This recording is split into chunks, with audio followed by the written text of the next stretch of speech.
Hello mga kabangers! So, dito ako ngayon sa mall. And guess what? Yes! Mamimili ako ng bag. Pipili ako ng the two lucky winners, isang babae at isang lalaki, ng either ng Coach. Yeah, Coach na lang siguro. Ayan. So, let's check it out. Our hearts beat to the city streets. We began to feel the fire.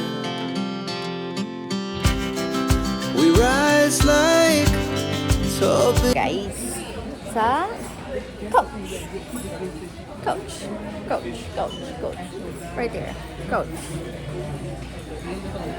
So, naghahanap ako ng pang-prices natin. So, eto, isa sa mga bag na nakita ko. Maganda siya, in fairness. I think it's really nice. I think I might get this one. Para isa sa lalaki. Coach. So, eto na yung nakita ko para sa panglalaki. Tapos, pipili pa ako ng pangbabae. Ito na yung pangbabae pala. Pipili pa ako ng panglalaki. Okay.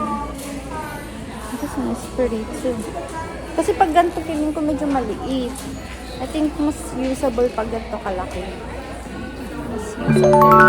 So, ayun guys. Andito na ako sa part na mamimili ng para sa panglalaki. Ayan guys.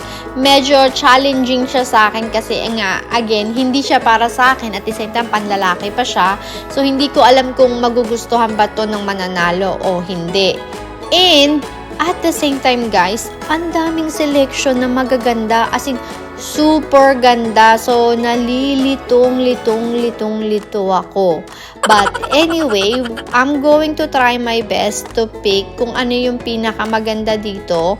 Siguro, pipili tayo like in between. Kasi, again, me personally, hindi kasi po ako bumibili nung mga malalaki yung mga logo, yung mga naguhumiyaw. Hindi ko po kasi gusto yon.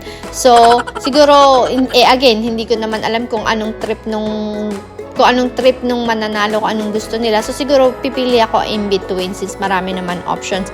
And for sure, guys, gugustuhan nyo tong pipiliin ko. So, guys, abang lang kayo dyan. Mapapamigay natin to sa pahanish natin.